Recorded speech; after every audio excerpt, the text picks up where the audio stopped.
Hi guys, and welcome to season 2 of the Life After podcast.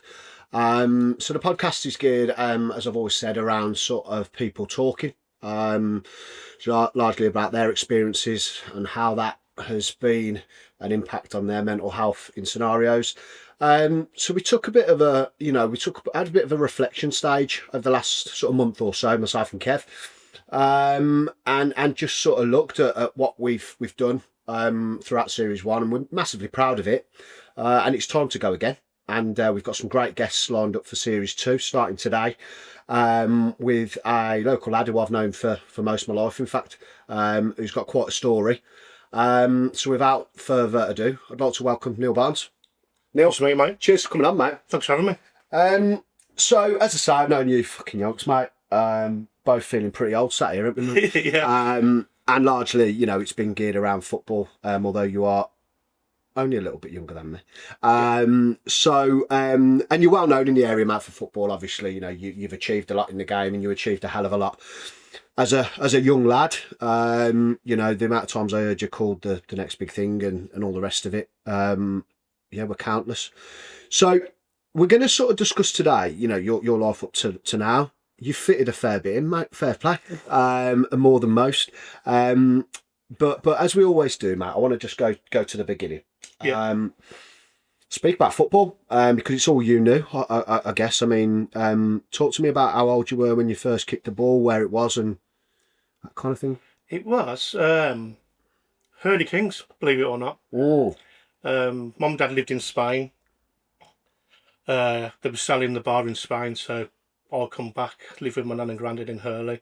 And my uncle ran, I think I was about under 9s, under 10s. Okay. And he was the year above. Didn't have a goalkeeper. I was only small, thin. How old was you? I think I was 9 or 10. I was late. I was going to say. Late starter. Yeah. So got chucked in goal and did quite well. And you were quite small you were a small youngster. So I was 6'1" now, but at the time I was probably 4'5", nothing massive. So you weren't especially tall for your age. No, trying to get at you. No. Enough. So what was it then? Just agility, and what stood out for you then, or what stood out about you as a keeper?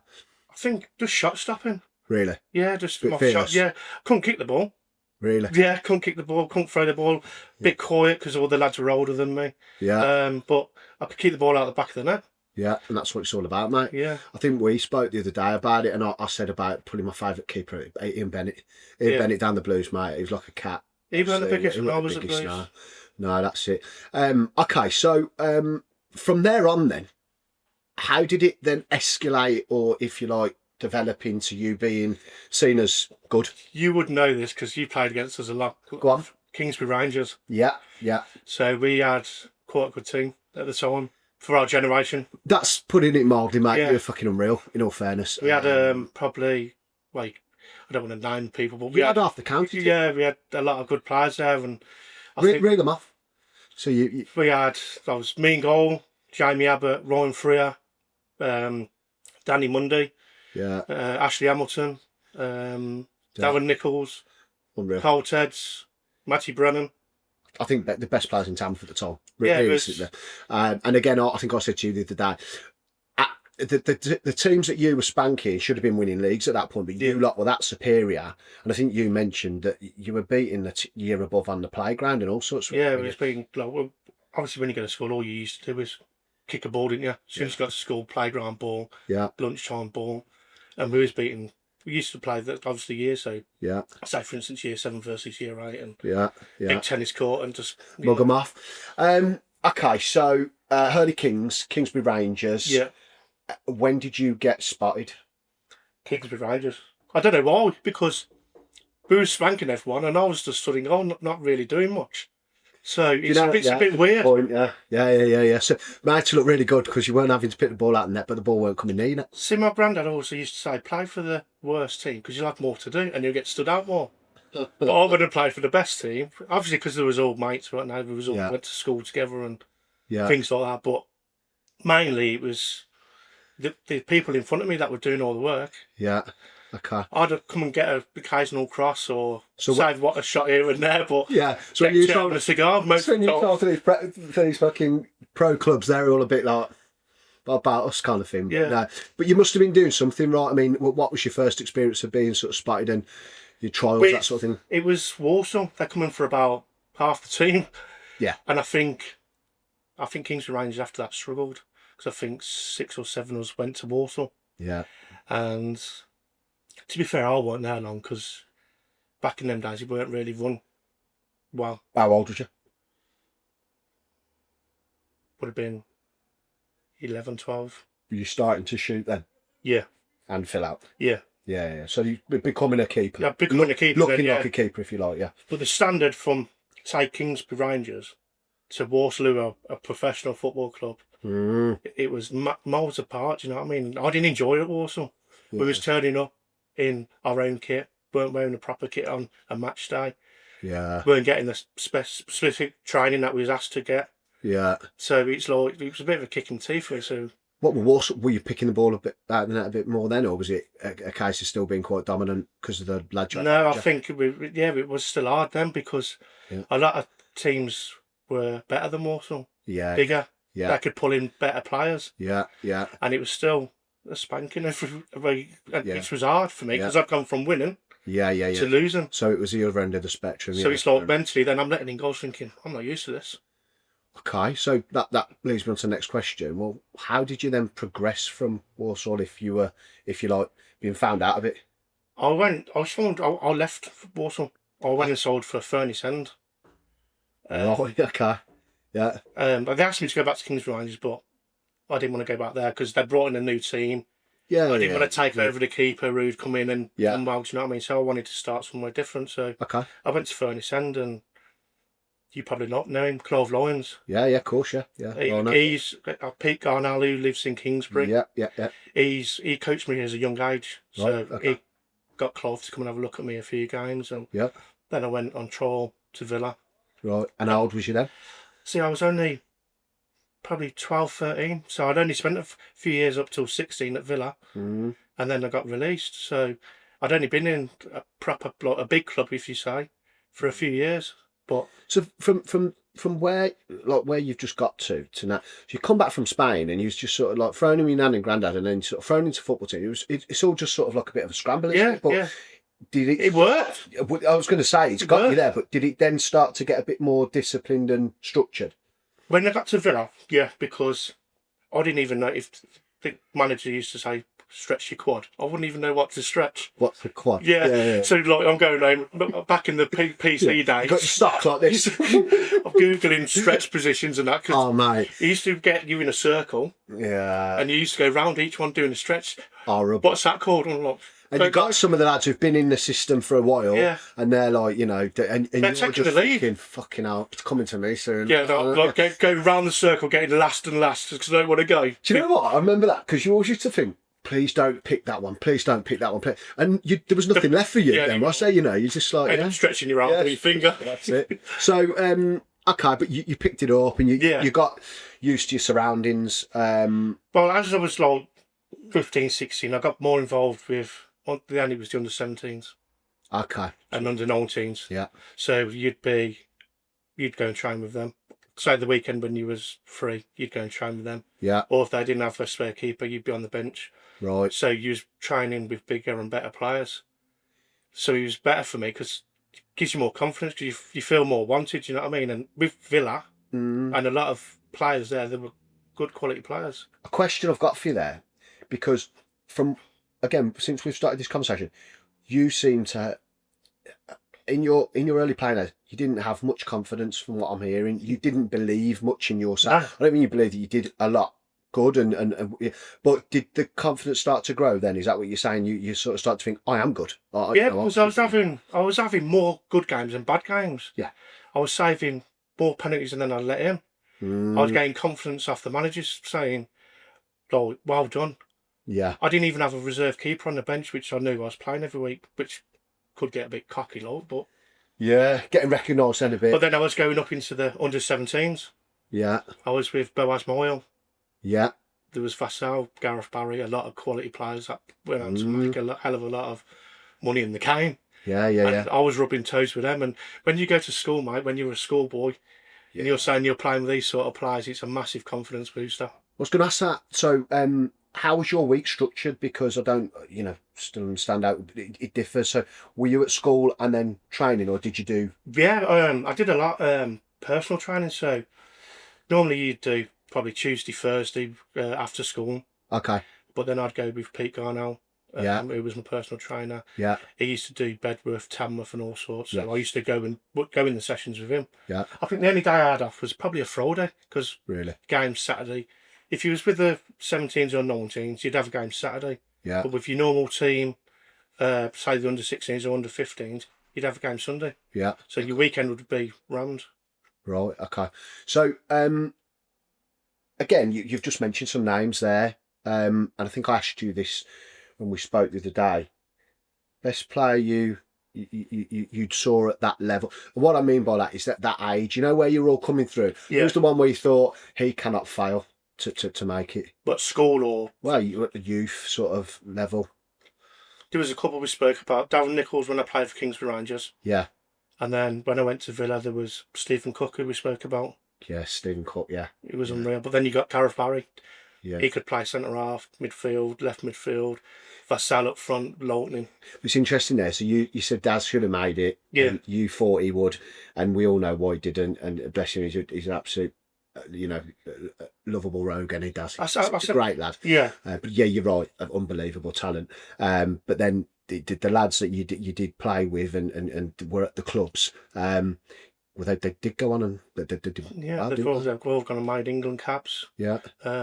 Made a lot of money in the game, gone bigger and better than Villa, and yeah. Look, Gareth Barry's probably, I think he's in the most capped player, isn't he? And something like that. I don't think Milner's far beyond. Yeah. He's up there. Okay, so talk to me then. So you're in the fold at Villa then. Yeah. When did you sign?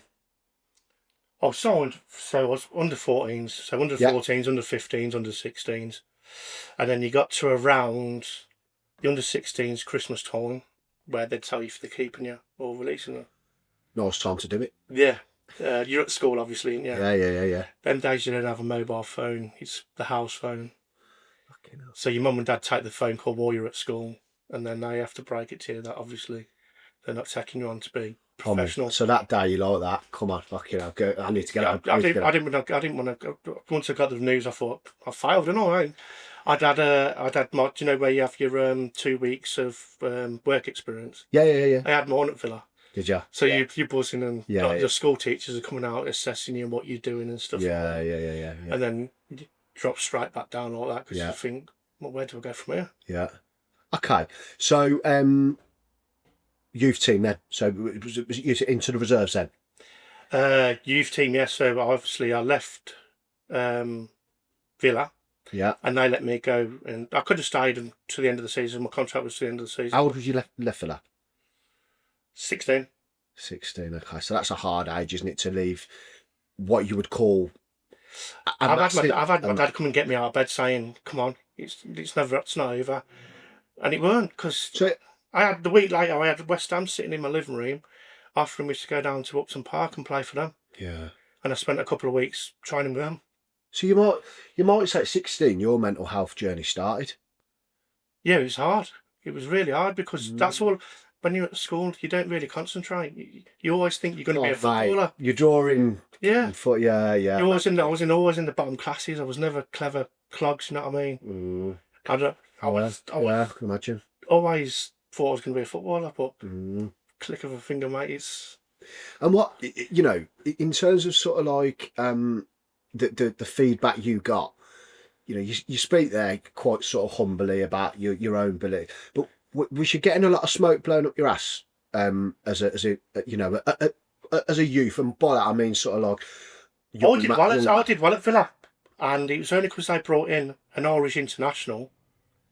Yeah. He took more place. Yeah. So that's how ruthless it is. Who's that? Henderson. Yeah. Okay. And you've told me some of the names you played with, and it's like Irish lad. Yeah. I went to Kew University. We had a tournament. I thought I was playing. Irish lad come in.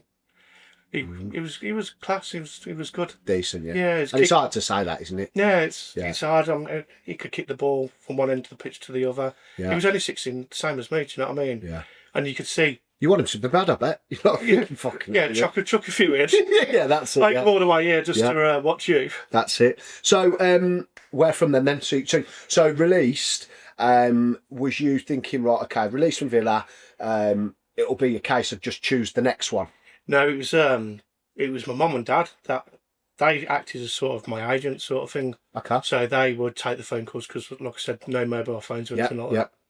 And you'd have from West Ham, Leicester, Southampton, Swindon Town, a lot of from Premier to bit of a. So I went to quite a lot of them. So the 6 months from December to obviously leaving school, I didn't really go because I was always training London, Leicester, Southampton.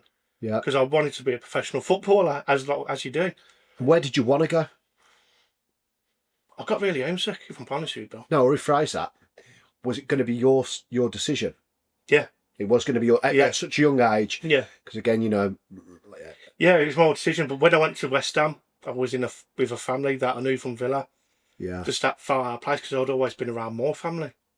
Yeah. And it was hard. So like being a 16-year-old, not having your own parents there, not having it's too much. Your dad or your mum or your granddad to speak to. Yeah. Getting advice because they're the best people to get advice from, aren't they? Of course, It was hard for me. So like I spent quite a few months away from them. So when Birmingham did come in, and I did enjoy it. I had my mum coming to watch the games. Yeah. Well, they all come and watch games, no matter where it was, home or away. They was always there. And you wanted to fuck Villa over, now they've let you go. And I wanted, and I thought I'd never think I'd go to Birmingham, but a lot of players have now. I mean, Liam Bridgewell, who was in the same team as me, he went to Blues, didn't he, and had a great career there. So I just felt at home there. And when you get that feeling, you got to take the opportunity, ain't you? But Bridgewell, talk about players in position. He wasn't very tall, was he? He was a midfielder when he come to Villa. Was he? Yeah, he was a tawny midfielder, but then he shot up really tall. Yeah. About 6'2", 6'3". He didn't look that big. Yeah. Okay, so went to Blues. Yeah. Talk to me about Blues. Did well. Did really well. Obviously weren't the best academy team because they'd only just started out. I was getting plenty to do. I played with ex-team Villa. Is that the old saying between the keepers? Yeah. Plenty to do, Yeah, plenty to do. Yeah. I mean, they'd only signed, I think, 7 or 8 on a contract. So they give you a 2-year apprenticeship, 1-year pro or something like that. Yeah. And the rest was made up of schoolboys. So it was hard. So men versus boys sort of thing. You have to grow up quick. Did it feel really different to the Villa? Yeah. We got spanked by Villa 0-0. You didn't go? Yeah, I was in goal, yeah. Do you know what though? They all come up to me, it was all saying Villa shit. Didn't you feel like pulling your quad? All come up to you, well played, I've let no one in. Oh my God. Oh, no, like you say, mate, sometimes, you know, You can laugh about it now though, can't you? Yeah, but I remember playing against some keepers and you just think, he's actually half decent in, but he's just got no chance because of what's in front of him. Okay, so you're at Blues, and in your head then you're still going to be a professional footballer. Yeah, okay. But talk to me more about how that went then, the experience at Blues, and, you know, again, how long you were there. I don't know. I was there for the duration, 3 years, but in them 3 years I progressed from... What league were they in then? Championship. Okay, high league. Trevor Francis was the manager. So I'd been in the reserves at 16, 17 years of age. I was on the bench for the first team just after Christmas. And was you full set then, like you was... Yeah, as big as I could be. 6'1", probably about 14, 15 stones, something like that. Yeah. So I was like... Solid, yeah. But when you're training with the likes of Ian Bennett, Nico Vass, and we had Kev Paul as well. Yeah. A lot of quality players, but then you're saving shots from all these first team players. Yeah. And this is the time that you've got to show. Do you know what I mean? If you don't show, then you're the next one out the door, or you're down the pecking order because they'll just bring someone else in. It's ruthless. Who was playing for Blues there, first team? Benno was first choice. Yeah. Then you had sort of Martin O'Connor, the skipper. Yeah, solid. Deli Adebola was there. Yeah, Deli. Horsfield. Yeah. Devlin, yeah.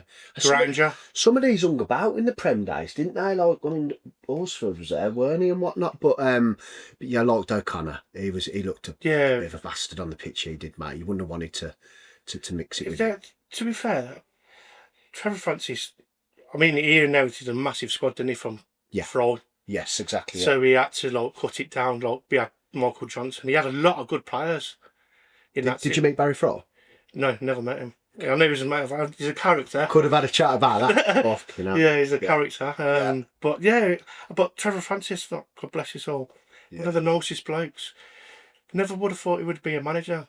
I mean, he come up to me and Andrew Johnson, just young blonde-haired foot. Yeah, little John is class, wasn't he? I got called up to Barnsley. Benno got ill. Yeah. So I was meant to play for the under-17s. Yeah. Got called up to say, can you get up to Barnsley? Need you in the first team. How much notice? This was morning, breakfast time. So in the morning, you get told you're playing for the first team on the night, or the after? He told me I needed to be in the morning. I had to be up by Oakwell. By what time? As soon as you can. Fucking hell. So I've got up there on my own. Well, my mum, my dad, my granddad. I'm in the change room. Not scrambling about. No, I'm going to the change room and then you see your name on your shirt with your kit number. Wow. And that's like you thinking, I've done all right now and all.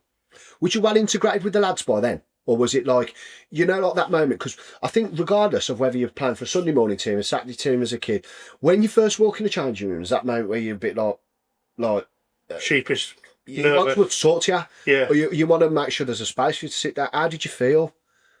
They all made me feel welcome. Did that? But like it's more the younger generations, like Andrew Johnson. Yeah. Or Kev Paul, who was started on that day. Yeah. He was in his late 30s. He'd come in to sit next year to say, look, don't worry. Yeah, football. That's nice, yeah. Yeah, it's only a game of football. Yeah. Just block everyone out. He said, you won't know, when you get on that football pitch, you won't be able to single one person out. Interesting. Yeah. Because again, he will remember being Neil Barnes, won't he, at that point, do you know what I mean? And what that feels like. So I imagine when he did that, you was like, fucking thank fuck for that. Well, I didn't know what the starting 11 was. I didn't know nothing until we went out on the pitch, have a look at what the pitch was like. And AJ was walking with me. And he pulled AJ first, said he was on the bench. And then he put his arm around me and said, what if I said you was on the bench? And I said, look, it's been my dream since I was a kid. I've watched Match of the Day. Did he do it like that? Yeah, he did it. Just put his arm around me, walking on the pitch. Just, do you know what I mean? But you got to remember, in them days, there was no cameras. Nah. You didn't have to put your hand over your mouth to lip read or anything like that. It was just that noise, and he just said, just go and enjoy it, son. Oh, enjoy the moment. Yeah. What was it like as a manager? Quiet. Yeah. He had his... mannered, weren't he? Yeah, he weren't the one, if you'd done something wrong, he wouldn't bollock you. Really? He'd have McMills or Barron. Yeah. They'd give you the full fucking whack. Yeah. Because, and you like me, we didn't get to see him play live really because I've watched clips of that guy and probably the best I've seen down there. Bar the bits of Dougarry that we saw and, different, but he was just... I'll tell you a story. Go on. I was just coming back from injury. Yeah. And I was with a physio and he's just popped over. We was doing he wanted to do a bit of shooting. Francis. Didn't save one. You And do you know what he was laughing about? How old was he there? 16, 17. And him? What would he have been? 40s, wouldn't he? Really? But right, he just, even though, say if he put the ball to me, I'd come down the line to narrow the angle, he'd just put it over my head. Yeah. And he'd laugh. Still had it? Yeah. And he'd laugh. Yeah. You're screwing so, but I can't screw because he's the gaffer, do you know what I mean? Trying to impress me to try and save a few shots. Can't get nowhere near him. Class. So, talk to me about other experiences then in terms of like getting close and being on the edge of... Yeah, it was... After the first couple of years, it started to wean down. Start Brucey coming, more money coming. Yeah. So the likes of Nico Vasson, Mark Taylor. Yeah. And then you had players like Savage, Dougarry coming, didn't they? Clements. Clements of Fame scored a goal against Mark Taylor, over 35s, yeah. And I put some banter on one of his, I think it was a LinkedIn or Facebook page, and he actually acknowledged it. It was the worst fucking goal I've ever scored. Proper shin roller. Yeah. And everyone was just pissing themselves, but nice lad. Nice lad. But they had money coming to it then, and then... Quick question. So I'm just jumping in, but did the Premier League stifle, going up to the Premier League then, did it stifle your career then? Would you have had still a better chance of being in the Championship? Yeah, definitely, 100%. Money was... Money? Money, yeah. Yeah. Because like they could... players weren't on massive contracts in them days. Okay. So they could fizzle you out if they wanted to. By that, do you mean length? Yeah. Time to, yeah. Or like if they wanted to release you, Yeah. it wouldn't be massive amounts to release you, would it? Yeah, okay. So say if you was in 6 months or 12 months end of your like To pay you off? To pay you off, yeah, go and find a club free of charge or something. Yeah, with you. So like, yeah, it was hard, but it's hard to say because you're still in that environment. You still believe in yourself because you've actually done it. Do you know what I mean? But Yeah. in reality, looking back at it, it's pushing you further down the line. And we had Colin Doyle, who was behind me, Yeah, great. making great waves, and Yeah. he was 6'7", 6'8", Yeah. coming to the first team at 18, Yeah, I yeah. think it was. Yeah. And he took his chance, didn't he? Yeah. Yeah, he did. Yeah, he And played. he went on to have a great career in the end. He was a monster, wasn't he? Yeah. So it was out on loan, was it then? Yeah, I went to, then it was Solihull Borough. Okay. And Is that the Moors now? Yeah. Yeah, yeah. But it was more green and Solihull Boroughs. Yeah. Okay. So I went on loan to various clubs and then Yeah. finished off at Tamworth, where Yeah. the famous final for at the park. And I want to talk about that because, sat in the hole, which, it was interesting. But that half Tamworth was there and maybe more. It was an amazing day. But I think one thing that me and you spoke about before this, and I wanted to touch on it. We'll talk about the final in a minute because I don't remember the game all that much. But the Nick Colley incident. I used to play for Tamworth, and Yeah, he played right wing. he faked like an illness, didn't he, or something? Yeah, he said he had cancer, I think. He was going through a rough patch with his partner. Right. And yeah, it's quite sad really because we was at the presentation. We all made a rip round for him and stuff like that, and I think a lot of money was raised, and in the end it was turned out he was lying. He just split up from his partner. He's trying to play the old guilt trip and get his partner back. How long did that go on for? I was there 6 months from the January to the end of the season, so Yeah. a good few months. Did he play in the final? Yeah. Because didn't it come out straight after that he'd Well, we all thought it was real because I was stood next to him in the shower and his nurse started peeing with blood. Do you know what I mean? And I'm thinking, is this the effects of it? What happens, or his medication or something like that? How was it broke to the team? What do you remember? What happened? Or It was. 'cause it's a massive thing, isn't it? I think it was the Herald that broke it. Did they? Yeah, they got wind of or pictures of him at the airport, and he left straight away, I think. And I think he did return to the Lambs, but as an ex-player, didn't he? Like playing against them. Stafford, yeah. Yeah. So the airport, because you said he turned up at in a wheelchair. didn't he? Yeah. Fuck me, that's going some lengths, that isn't it? I mean, I know it's hard for your partner and that, but that stuck with me. But every single say there was 20 players in that squad. Yeah. A lot of them took. I used to sit next to Nick on the away games, like coming back, and Found him all right. Or? yeah, sound. You never would have thought he would lie about something like that. Do you know what I mean? Again, mental health. I'm not being funny, but where must you have been to do that? That is crazy. That's just him splitting up from a partner. So that partner must have meant a hell of a lot to him to go that lengths to fake it. Be honest. That's desperation gone mad, isn't it? But still, talk to me about the final quickly. Didn't go to plan, did it? No, we lost it. We're fucking shit. Didn't go to plan. Great experience. Like TV crew were there. Yeah. The buzz. We stayed at New Orleans, Sutton, which was a lovely place. Yeah. He felt like a proper pro and suited and booted. Yeah. Fans were unreal, to be fair. Yeah, it was tough. I don't think there's that many Tamworth people, but there was that many fans there, weren't they? It was packed, mate, yeah. What score? Was it 2-0? 2-1. 2-1. Yeah. I think keeper scored for us. But yeah, we won the league, didn't we? That season. I specifically remember going there thinking we're going to win this because it was a big thing.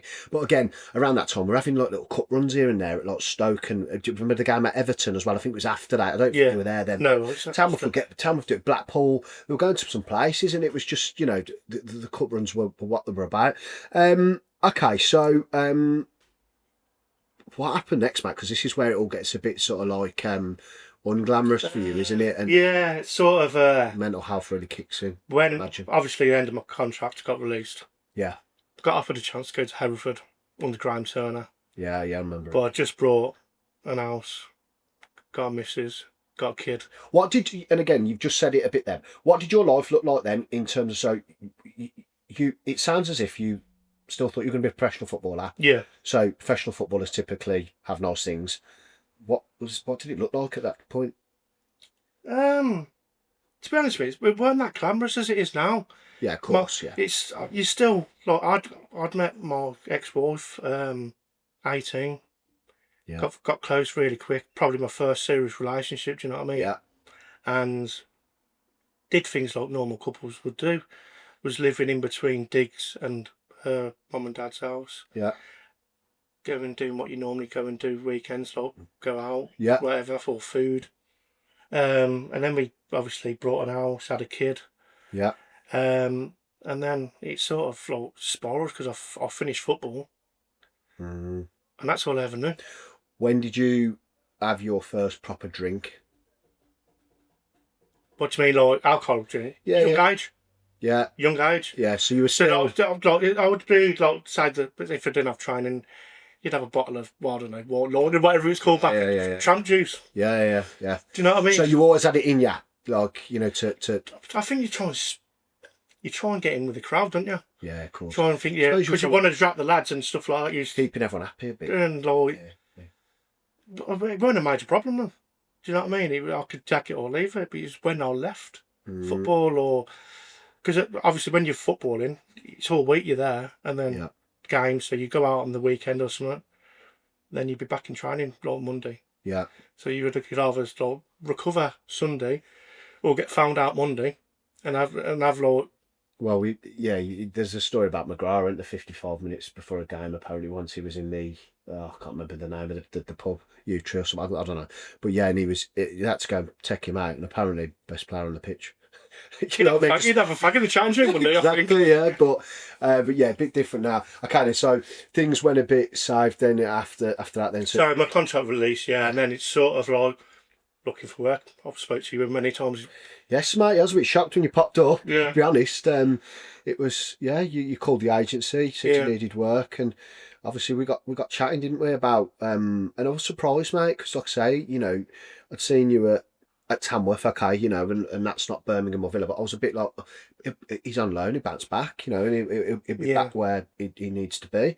But yeah. Well, my mum and dad had moved to Spain.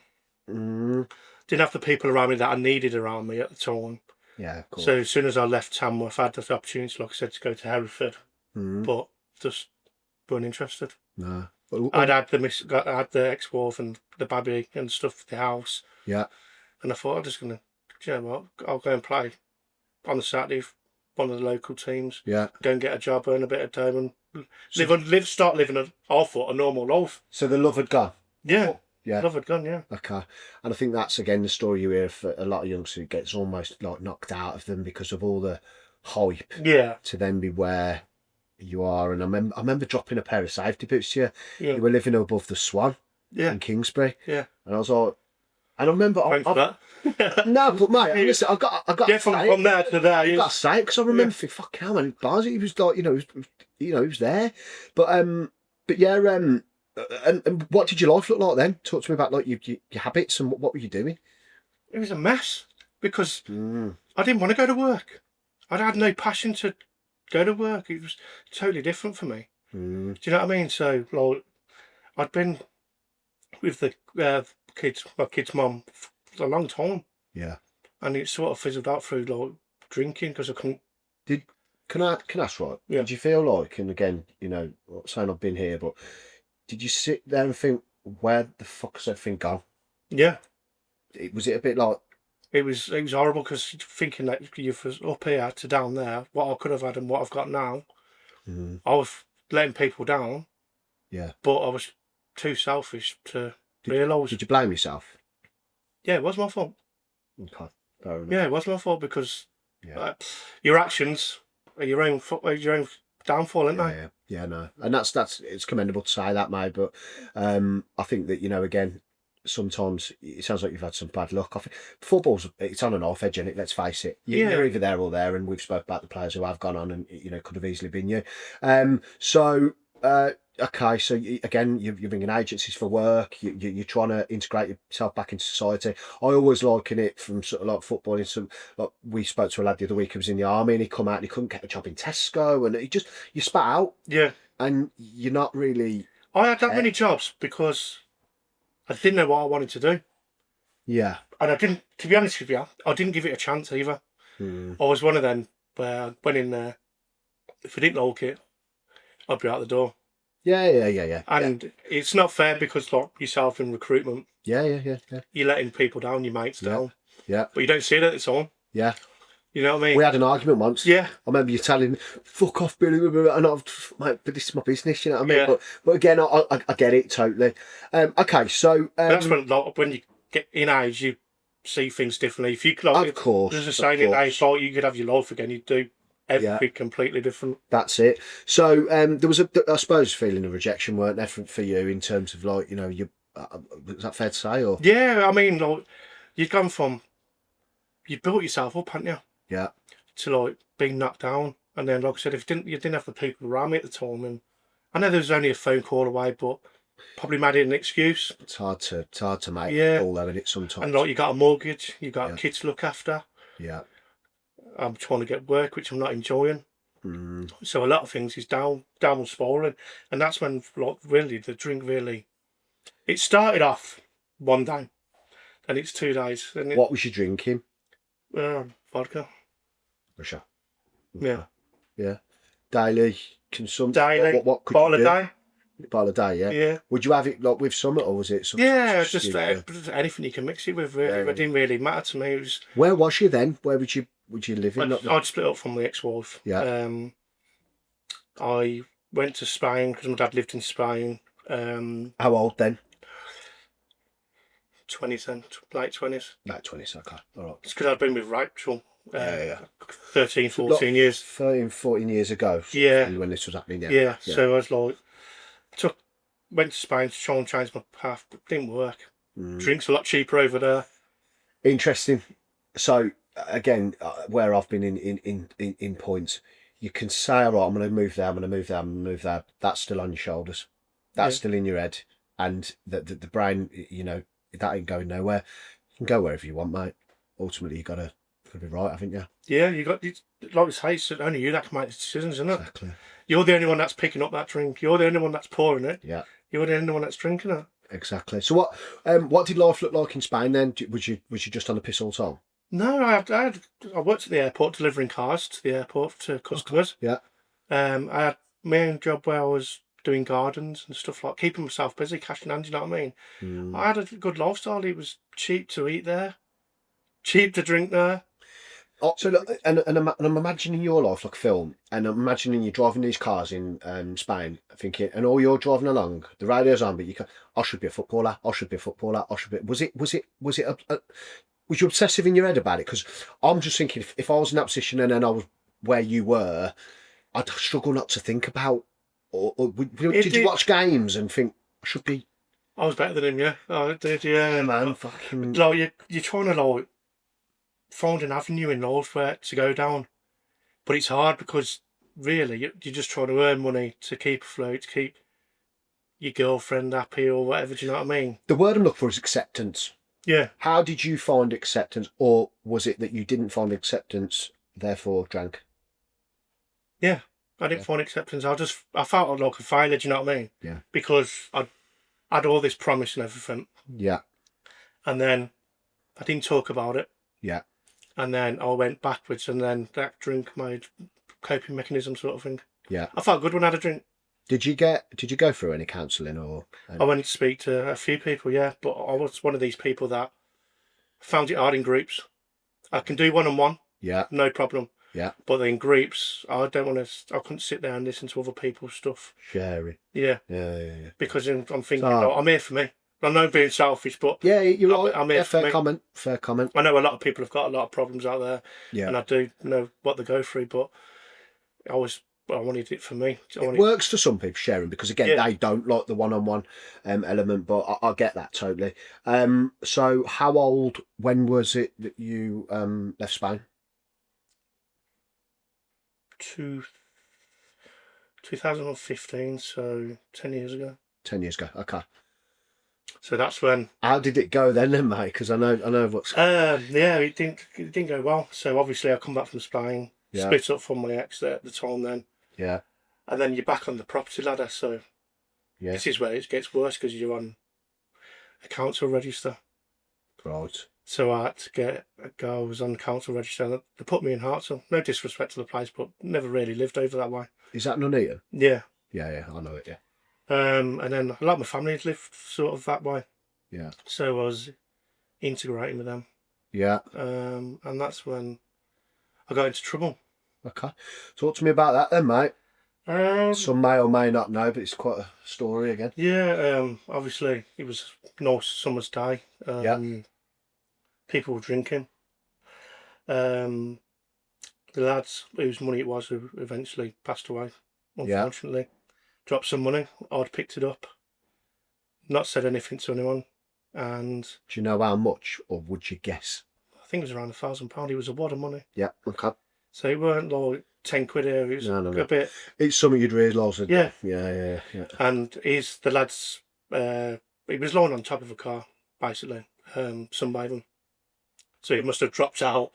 I've walked past, picked it up, thought, yeah, it's Christmas and birthdays. I know I shouldn't laugh about it because obviously. No, but at the time I get it. Yeah.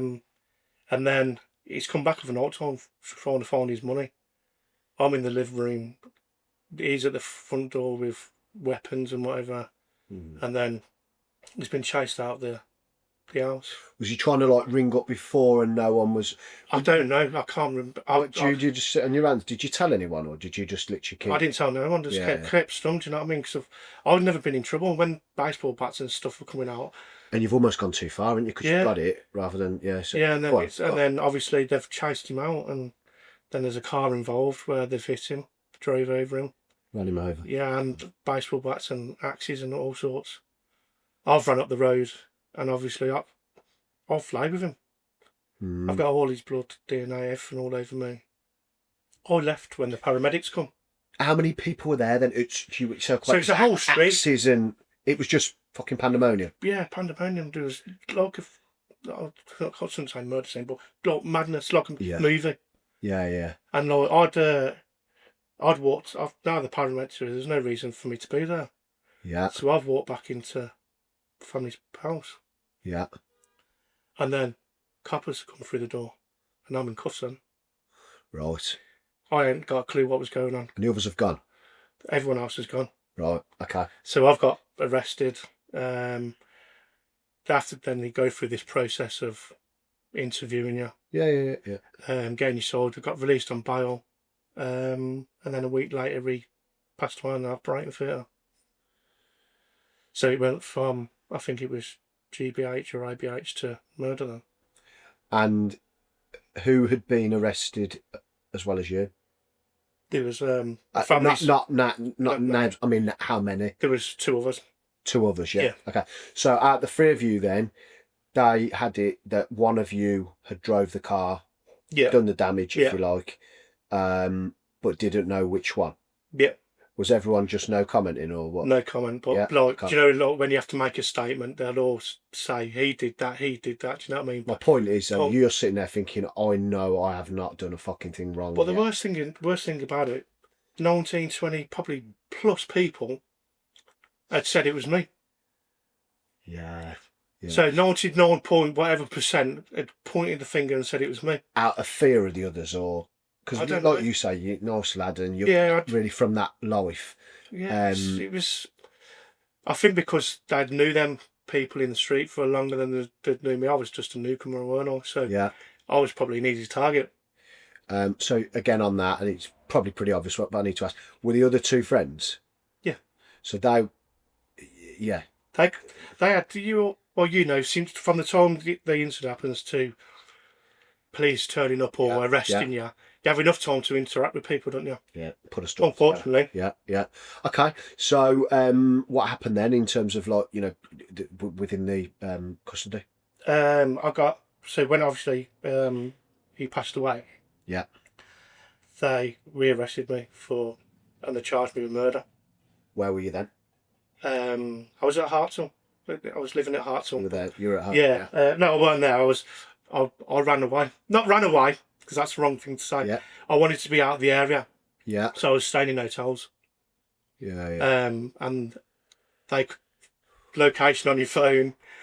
It's amazing what they can do. But so again, looks sus, doesn't it? You've fucked off to an hotel when, if you like, what's the old saying? If you're innocent until proven guilty, and if you're, I was scared. You shit yourself. Yeah, scared. Get it. I wanted to be on my own. I didn't, because everyone knew where I lived in Hartsell. Yeah. Everyone knew where the incident happened. 5 minutes down the road. I didn't want to be around that sort of area. I wanted to be on my own. Yeah. Do you know what I mean? And I was on the A38 towards Burton-upon-Trent, Derby. I was well out of the way. I weren't nowhere near anyone. So, tell me about that day then when they come and pinched you at the hotel. Another thing, it's like a movie. They'd shut the whole hotel down.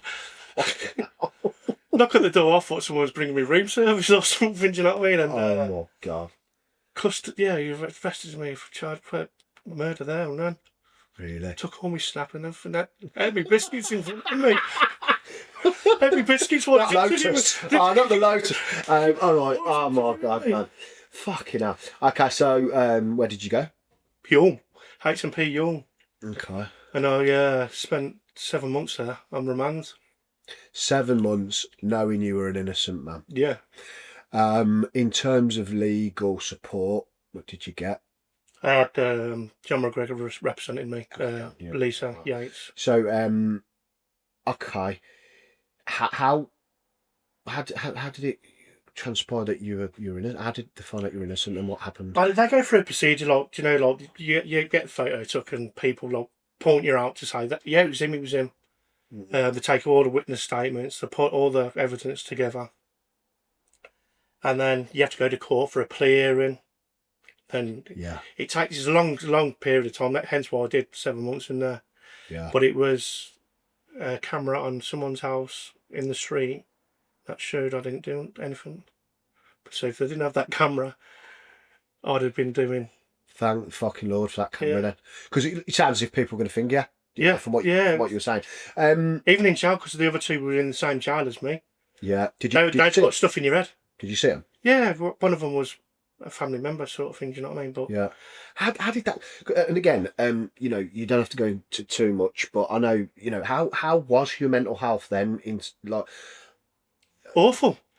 I've never been in trouble, so going into prison with these hard knocks. I mean, because you knew you were innocent, you were able to just keep on that, or did you just sort of said to yourself, "Fuck the arrow"? I thought I was fucked because I couldn't think what had properly gone on. Yeah. Do you know what I mean? And I couldn't say anything because it would be a lie, wouldn't it? So I'd be, you're lying now, so why aren't you lying about that? So I had to let my solicitor, John, Lisa, do most of the work for me, basically. You just had to sit and suffer and because I'd sit in my cell at night thinking, when the lights had gone out, what happened? What happened? How am I getting away from this? Yeah. When I've got to go to court, what am I going to say? The parents of the lad who passed away going to be there, family, a lot of haters. And can I just say as well, I mean, from what you tell me about the support you got as a kid, and the dedication, it sounds like you're from good stock, and your parents and your grandparents really good. I mean, like I say, when you go through a lot of stuff like breakups, football. Yeah. In the long term, it makes you stronger. Do you know what I mean? You see things differently. Not saying you're going to do things wrong. Yeah. Because a lot of people do things wrong, but you've got that experience now to think, I've done that once. Do you want to do it again? No. No, so. Talk to me about the day I think we spoke again. We had a conversation Sunday, didn't we? Which was really good. The day you knew you were okay, or you were at least going home. Yeah, but I shouldn't really say this on camera, but we had a little Zanko phone in our cell back in the days. Fuck it, you're gonna get arrested in 5 minutes. Fine, yeah, go on. And I rang up because I was going to be a listener, which you go around the prison, just listening to people's problems, basically. Oh, okay, right, yeah. So, I was quite, from going in there to where I was coming out, I started off down here, but then everyone respected me. All the screws would call me out of the cell to help them and stuff like that, and I had a good survey job, so yeah. it might I got on well in there. Do you know what I mean? I made my time pass. So I didn't know if I was coming back out. Do you know what I mean? You don't see a light at the end of the tunnel. Mm. But They could see something in you, though. yeah, they could. And so obviously, I'll go back to the Zanko. Called my solicitor. Yeah. And he said, no, you want to go? It's in your best interest. You've been acquitted. And I just laughed at him. So what, you said you weren't going to attend court? I didn't want to attend court. I wanted to go to this course, which would have enhanced me as a prisoner and got me around the place better. Do you know what I mean? And you were that beat or I was in your head? yeah, Thought I'd rather do that than go and potentially. There was a lot of people that doubted me when I was in there. But what did you think you were going to court to be told? It was just it was the plea hearing, and then it was the trial date.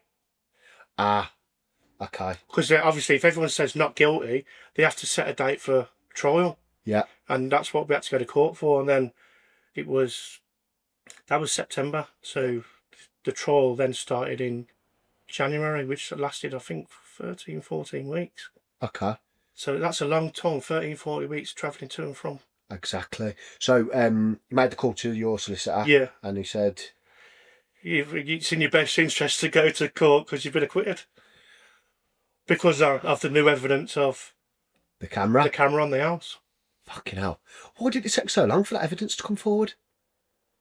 You're never going to get these answers, are you? Yeah, but you fucking hell. You probably would have just...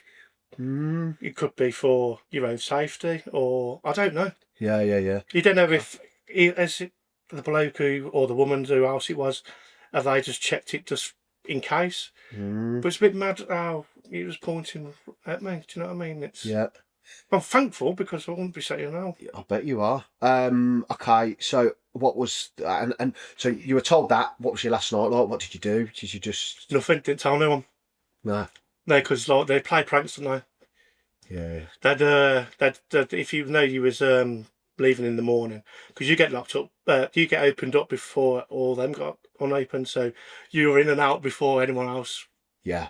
Do you know what I mean? So, and they can play pranks and they can like come in your cell or even a few cheeky digs or something. Just try and lure you into to tripping up, yeah. So I didn't want to... I'd learned so much while I was in there, fortunately, while keeping my gob shut. I only told my pad mate. Yeah, fair play. Because obviously he'd been with me for a lot of the time and we grew close together, do you know what I mean? Fair play. So, talk to me about the day you went to court and, tell me about it. Mate, it was so hard because they're all sitting there with me and they all know what's coming. So all three of you there that day? Well, he's in Bristol. He's got transferred to Bristol because he caused more trouble in the Hewell. Okay. So he's on video link. The one who did it? Both of them got convicted. I did that, okay. So, yeah, obviously me and a family member were in the docks. Yeah. And they come straight to me first. So we got some new evidence. And you're like... Oh, I already know this. Yeah. But no, I'm just thankful that. Yeah. And he just turned around to me after the judges said we found Neil Barnes not guilty. Yeah. And then they try and kiss ass then. Oh, you better look after me while you're outside and stuff like that. I'm like, yeah, you ain't looked after me for 7-8 months, mate. Yeah. Do you know what I mean? So you sort of like... Yeah, that's it. Get to know what they're like, do you know what I mean? But yeah, it was a tough experience. And first day when you was at home, who picked you up? All that kind of... I lost my place. I lost my house. So I stayed at the couple of hotels around there. Yeah. And then I went and moved in with my mum then. Yeah.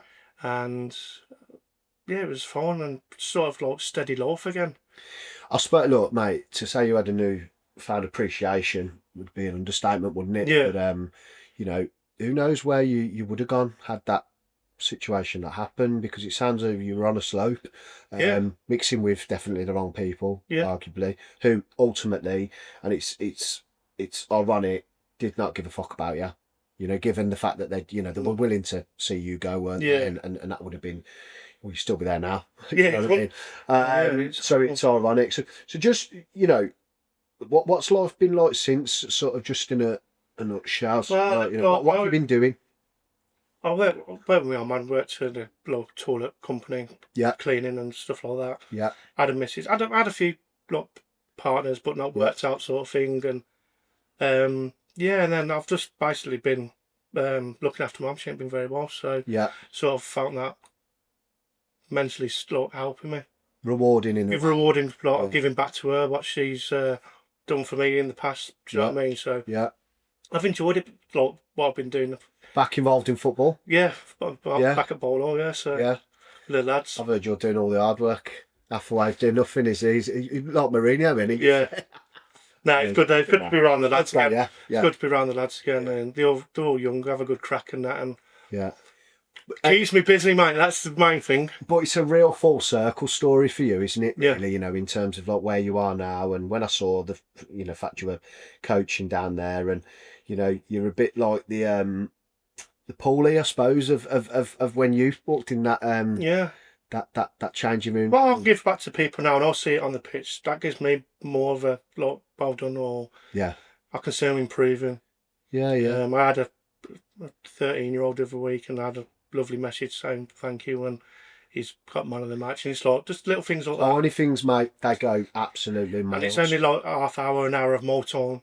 Yeah. Which it just helps other people say that's how I'm dealing with it now, and sort of things. You know what I mean? You seemed a really good place, mate, and I remember, like I say, when sometimes when people do come to the agency and ask me for work, and I think, I don't want to put you there, or I don't want to do, you're Pure reputation, well, mate, like you, but you were kicking back at the world. Then I could feel it from you, and I was a bit like, okay, we're trying to help you here, and then there'd be times where I'm not going, and I'd be like, oh God, but I'd obviously work to think about and business, but you seem in a really good place. Yeah, well, we spoke length, didn't we, Sunday and stuff like that. I've done about 8,000 steps in my garden, mate. I was just walking about. Yeah, it was. Yeah, my mum was chewing me ear off after. But so mentally now, then, how do you cope? What's your, still have a drink, or have you totally? No, I don't, because it got me through a lot of trouble. Yeah. And I'm one of these person. It's like one or nothing. Yeah. Because I can't just have one. Yeah. It's all or nothing. Yeah. Till I'm pissed. Yeah. Falling asleep. Yeah. I don't go out to any pubs. Nah. And even when I was. It's in your ages, mate. I haven't been. I'd always drink on my own. Yeah. I'd never get anyone else involved. I'd never get anyone else involved, and just hurting myself basically. Yeah. Knowing that, even knowing that I was doing it, but I didn't care. I was just. Yeah. But now I've got more. I'm busy footballing. Yeah. I've got my mum, who needs me. She's at that point of her life where she needs help. Do you know what I mean? And I get more satisfaction out of that than. How did the football thing come about? How did you end up down at Bolton? Did that contact you? Yeah, I spoke to Paul. Yeah. Heard he got the job. Keeper seen me in Morrison's. Yeah. And said he'd got the job, would have come down and help. And I spoke to Paul, and we've been down there for a few months now. So superb, mate. Listen, as I say, we've been threatening to do this one for a couple of months now, and I think it just coincided with us having a break. But I've really enjoyed that. I think you've I don't know. Like I say, I think I take my hat off to you, mate. You've been through some fucking real shit there. But we're still here, aren't we? And hung in there, bro. Yeah. And that's what it's all about. So well done, and thank you for coming on, mate. Cheers, Bill. Cheers.